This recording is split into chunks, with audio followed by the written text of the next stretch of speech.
Okay, Assalamualaikum. Hari ini cikgu akan ajar tajuk berkenaan dengan tangent. Okay, mula-mula cikgu akan ajar tajuk kecerunan tangent. Macam mana nak cari kecerunan tangent? Okay, sebenarnya simbol kecerunan tangent awak dah belajar pada minggu lepas, iaitu simbol dy per dx, iaitu kita menjalankan pembezaan peringkat pertama. Okay, kita terus pada contoh. Kata kalau awak ada satu persamaan, dia ibarat dia persamaan ni sebenarnya macam ni lah, graf dia bentuk lebih kurang macam ni. Dia suruh awak cari dia punya kecerunan lah, kecerunan dia berapa. Tapi kat sini dia dah bagi satu titik, ini titik X, ini awak punya Y. Okay, macam kalau kita ada garis lurus, kita nak cari kecerunan, kita guna kaedah segitiga kan. Tapi kalau bentuk graf kuadratik ni kita tak ada pilihan, kita kena buat pembezaan peringkat pertama. Okey, kita start buat pembezaan peringkat pertama. Bezakan dy terhadap dx. Okey, ni kita dah belajar. 3 darab 2, 6. X tinggal 1. Okey, yang ni 1 darab 2 dapat negatif 2. X1 tolak 1. X kuasa kosong, habislah 1. So, ini pembezaan dia. So, nak cari dia punya kecerunan, senang saja kelas. Okey, kecerunan dia, awak dah buat dy per dx. Okey, awak kena pinjam X awak ni, pinjam X je, Y tak perlu. X awak sama dengan 1. So, awak tulis dy per dx awak sama dengan 6. Okey, X tadi pinjam nilai dia 1, tolak 2. Jadi 6 tolak 2, jawapan dia 4. Kecerunan awak untuk graf kuadratik ni adalah 4. Okey, kemudian kita tengok contoh 2. Saya masih ada lagi soalan berbentuk kuadratik graf dia lebih kurang macam ni lah. So kita nak cari kecerunan dia berapa. Okay, so kita start buat dy per dx sama dengan 3 ni habis kita beza, yang ni tinggal negatif 2. Okay, yang ni darab dengan negatif 1 dia akan jadi negatif 2x. Okay, so nak cari kecerunan dia. Okay, kita pinjam apa? X sama dengan negatif 3. Y ni dia tak ada function pun kat sini, negatif 3. So dy per dx sama dengan negatif 2 tolak 2. Masukkan negatif 3, awak akan dapat negatif 2 tambah 6, awak akan dapat 4. Kecerunan untuk graf kuadratik ni adalah 4. Okay, seterusnya saya buat contoh ketiga. Okay, so ingat lagi tak macam mana nak buat dy per atas? Last week dah ajar dah. 3 kekal, kurungan ni 3x tolak 2, dia akan jadi kuasa negatif 2. Okay, so kita start buat dy per dx. Awak akan dapat negatif 2 darab 3 dapat negatif 6. Kemudian salin dalam kurungan macam biasa. Okay, ingat kurungan ni dia akan berkurang 1, dia akan jadi negatif 3. Kemudian awak kena buat pembezaan dalam kurungan. So pembezaan dalam kurungan ni dia akan jadi tinggal 3 lah. So negatif 3 darab yang ni dia awak akan dapat, susun balik So terjadi nanti dy per dx awak adalah 3 darab negatif 6 awak akan dapat negatif 18. Yang tu 3x tolak 2 kuasa negatif 3. Cikgu kata tulis yang cantik sebab kita tahu yang ada tanda negatif tu sepatutnya tempat dia di bawah lah. Cikgu ulang balik. Kuasa 3. Okey, ni kita nak pinjam x berapa kelas? Kita tengok, perhatikan soalan dia bagi koordinat x kita sama dengan 1. Step seterusnya, gantilah x awak 1. Negatif 18. Okay, 3 darab dengan 1 Okay, tolak 2 kuasa 3. So awak akan dapat negatif 18 bahagi 3 tolak 2, 1. 1 kuasa 3 dapat 1. So jawapan akhir negatif 18. Kecerunan tangent dia kali pertama awak buat dy per dx, nama dia automatik kecerunan tangent. Okey, habis tajuk kecerunan tangent. Okey, bila awak dah belajar kecerunan tangent, awak dah ada kecerunan, mestilah awak kena tulis persamaan. Awak ingat tak dulu cikgu suruh cari, masa form 3, cikgu suruh cari kecerunan garis lurus ni, lepas tu cikgu suruh namakan persamaan tu apa. So sama juga macam dalam kes pembezaan. Awak dah pandai cari kecerunan tangent, confirm cikgu suruh cari persamaan tangent. Okey, macam mana step nak buat dia? Okay, cikgu ada satu contoh. Okey, nak buat persamaan, mestilah kena buat mestilah awak kena buat dia macam ni tau, macam graf ni dia still lagi bentuk macam ni. Okay, sekarang kita dah ada kecurunan kan, maksudnya kecurunan ni kita dah cari kat sini. Contoh ni kita dapat contoh soalan-soalan tadi kita dapat 4. Okay, sekarang kita dah dapat persamaan kecurunan ni, kita dah dapat kecurunan, nilai kecurunan tu, kita nak tulis apa sebenarnya nama persamaan tu sebab y persamaan garis lurus y sama dengan mx tambah c. Itu cerita dia. Okay, so cikgu start, kita step pertama cari kecurunan dy per dx sama dengan 6x tolak 2.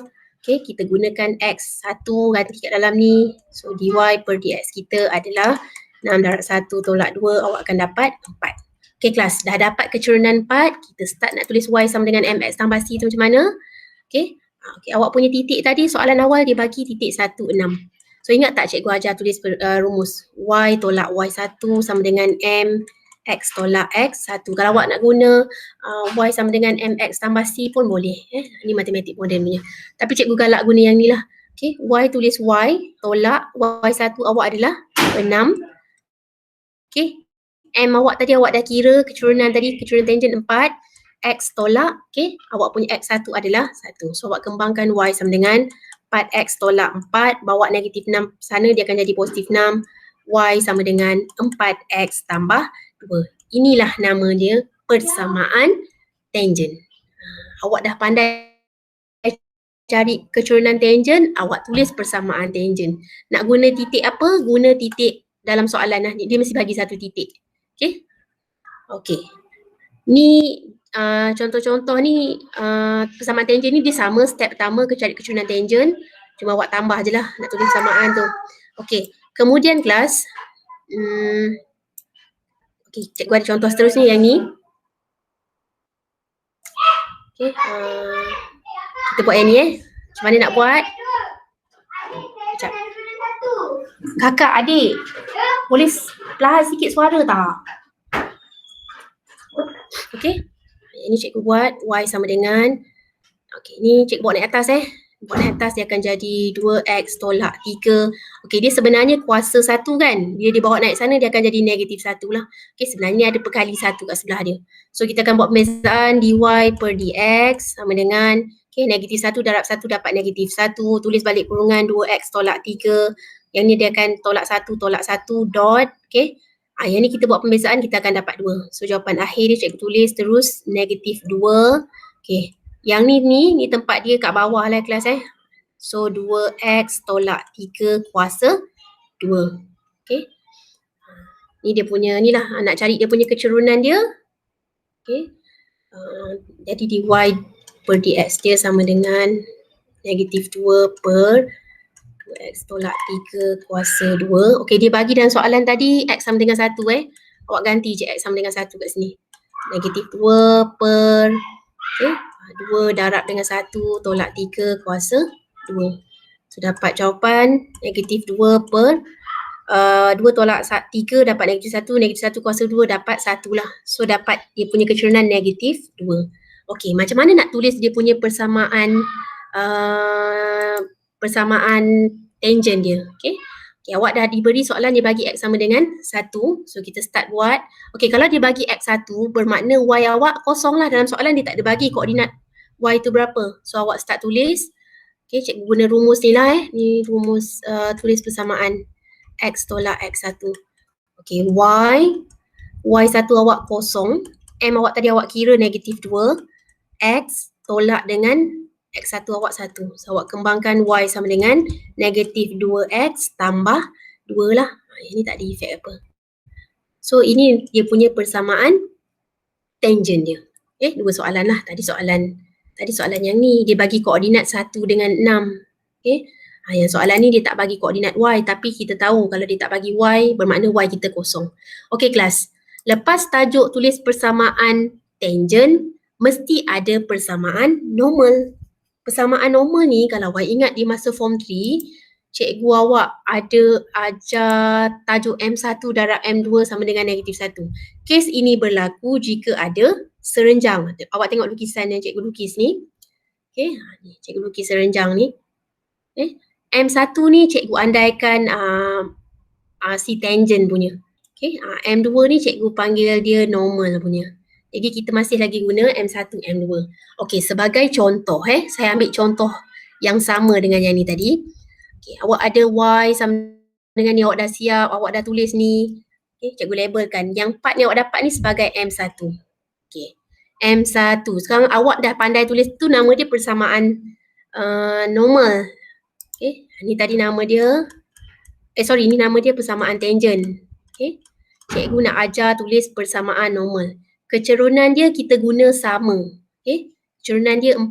Kita dah buat soalan awal-awal tadi. So, standby nak tulis dia. Persamaan normal, kita buat M1, ataupun awak tak nak keliru, awak tak nak guna M1, M2, awak boleh guna ni. M tangent darab dengan M normal sama dengan negatif 1 rumus ni. Okay, tadi kita dah buat M tangent kita, kecerunan tangent kita dapat soalan ni tadi kita dapat 4.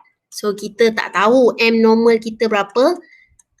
Kita guna rumus ni, M normal kita sebenarnya negatif 1/4. Okay, ni ibarat dia punya serenjang dia. Okay, macam mana saya nak start tulis persamaan normal? Okay kelas, awak dah ada kecerunan normal. Kecerunan normal tadi cikgu tulis Mn normal dapat negatif 1/4. Okay, titik dia masih sama, tak berubah Soalan asal dia bagi titik 16. So cara nak tulis persamaan normal, guna rumus Y tolak Y1 sama dengan Mx tolak X1. So masuk saja Y1 awak 6. M tadi guna negatif 1/4, X tolak 1. So dia akan jadi Y sama dengan negatif 1/4, X tambah 1/4 tambah dengan 6 lah. Ni awak tekanlah kalkulator. So awak akan dapat Y sama dengan negatif 1/4 X. Apa jawapan dia? Awak kena tekan kalkulator lah yang ni. Awak akan dapat 4. Okay, 25 tambah 25/4. Ini nama dia persamaan normal. So awak kena ingat persamaan normal dengan tangent ni, dua orang ni kes serenjang. Mula-mula kali pertama awak buat pembezaan, kali pertama tu nama dia tangent. Ini kena alert kelas sebab inilah selalu masalah student lupa tau. Yang mana satu, dia ingat kali pertama dia buat pembezaan tu, dia kata tu normal punya. Sedangkan normal tu last kali dia akan jadi serenjang dengan si tangent. Okay, sama juga dengan soalan tadi ni. Soalan yang kedua cikgu buat dalam bentuk pecahan ni, soalan ni. Awak semak balik, awak dah dapat ni, awak dapat ni. Kemudian awak tengok M dia, cara nak tulis dia sama juga, dia masih gunakan titik 10. Okay, dia ada M tangent ni tadi, kita buat soalan ni negatif 2, bermakna M normal dia sama dengan negatif 1 bahagi negatif 2. Ni guna rumus ni lah, MT ni negatif 1, so cikgu akan dapat 1/2. So cara nak tulis dia Y tolak 0 sama dengan 1/2, X tolak 1, Y sama dengan 1/2 X tolak 1/2. Ini nama dia persamaan normal untuk soalan yang ni. Okay, saya rasa itu sajalah. Awak belajar 3 perkara. Pertama, macam mana nak cari kecerunan tangent. Okay, ni ada 3 soalan. Kemudian tulis persamaan tangent. Dah pandai tulis persamaan tangent, cari persamaan normal. Guna M1, M2. Okay. Saya galakkan awak tulis nota lah kelas. Nota yang saya tulis ni awak salin lah dalam buku, baru buat saja. Nanti homework saya akan bagi tahu. Okay, sekian, terima kasih.